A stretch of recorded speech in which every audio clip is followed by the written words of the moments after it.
We're told all denial is self-denial. So nobody's at fault but you for yourself, for your life, for your experiences, what you think you are, you do, you have, you be. You are the doer doing. You are the thinker thinking. Thinking and doing what? A lovely and a good report? Wonderful. Expand on it. If it's not, sit and think about it. You'll change your mind real quick. Don't you think? You were talking about thinking and the individual's responsibility. You know, and a lot of times people in relationships, they're much like Peter.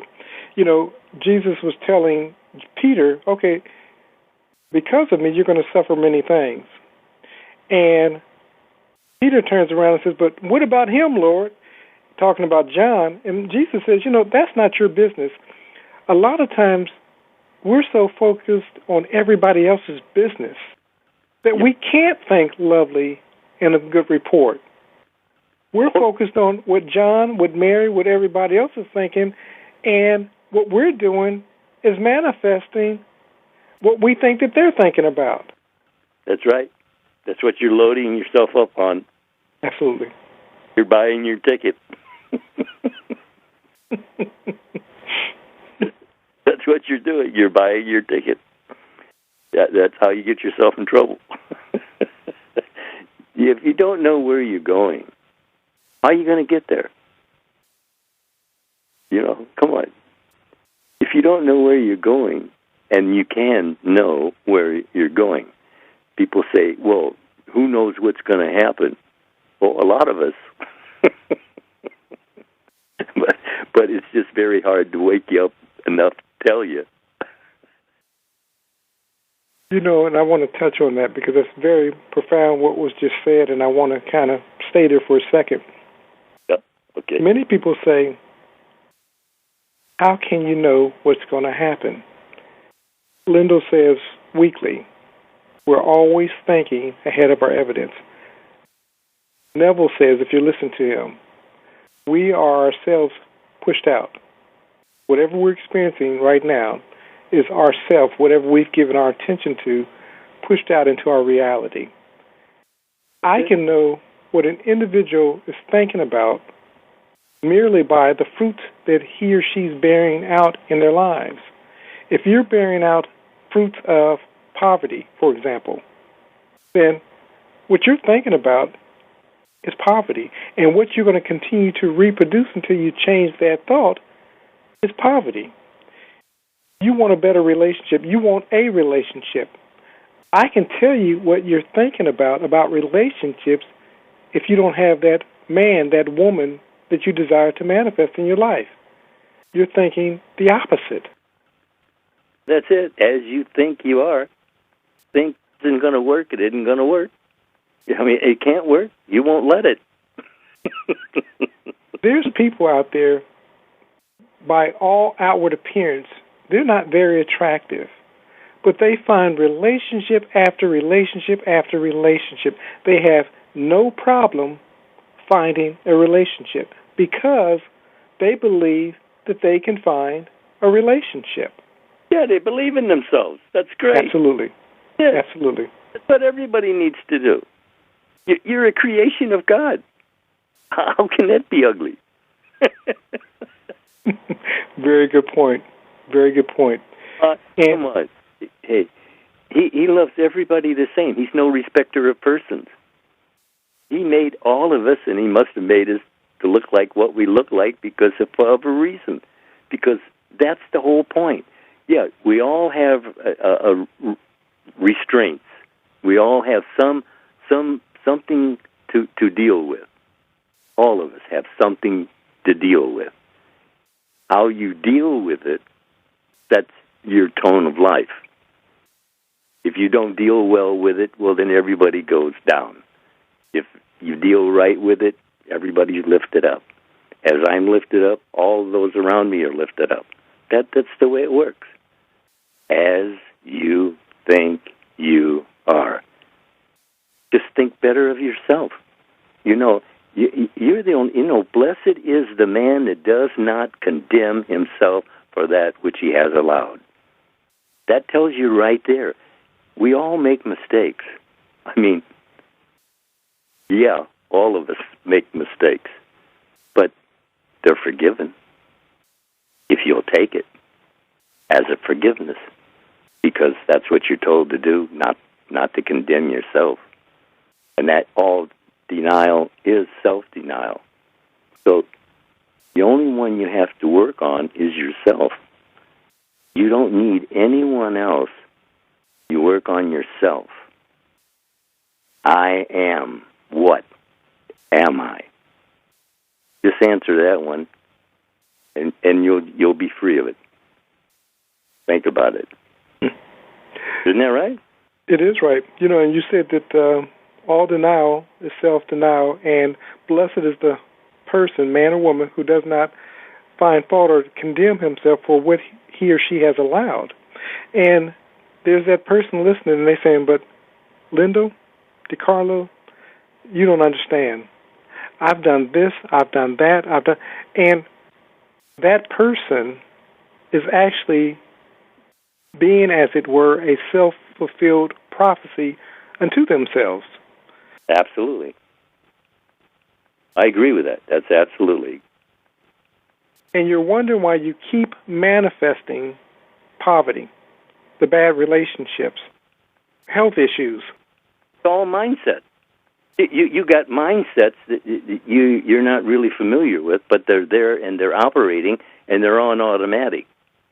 But so is your blessing on automatic, if you will choose it rather than lose it.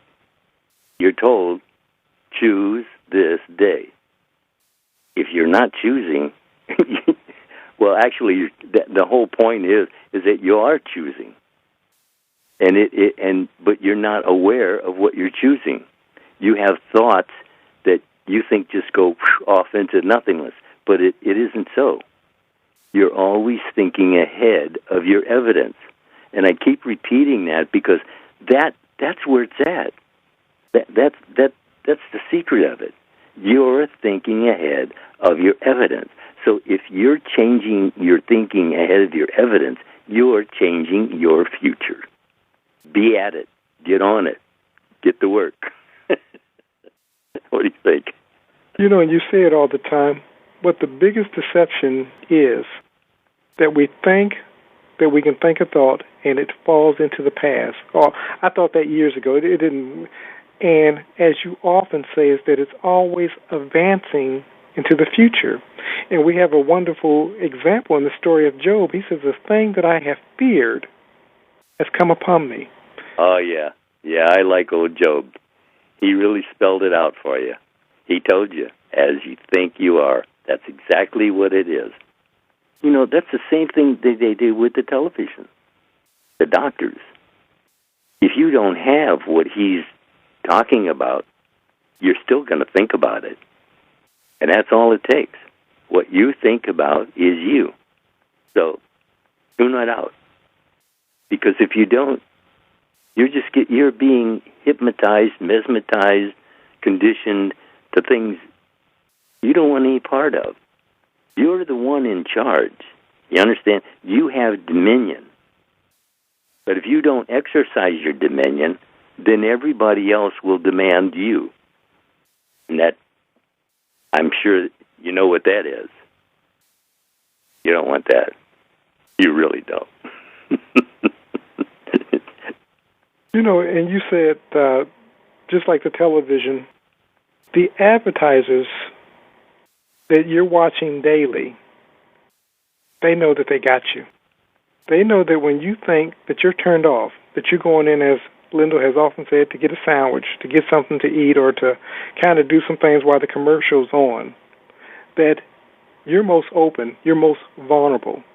And so they say, if you're feeling like blank, blank, blank, and if you feel this, then you may have blank, blank, blank. All of a sudden, you've never given whatever blank, blank, blank. You never, ever thought about this thing until they suggested it. Something that you had no condition of has become a symptom. Now you're running to the doctor, you've got this ailment, And prior to you hearing this commercial, the ailment did not even exist in your body, but now it does.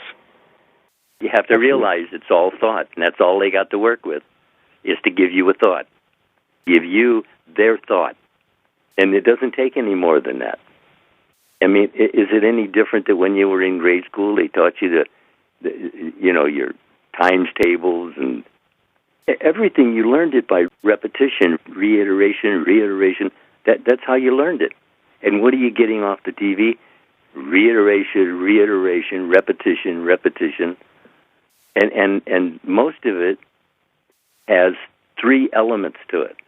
It has the flashing lights, it has the sound, and then it also has a background music or something that goes with it.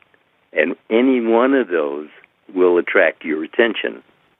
And that's all it takes. It's just what has your attention has your life. So, I mean, you think about it. I'm not trying to knock television. I like television. I think it's great.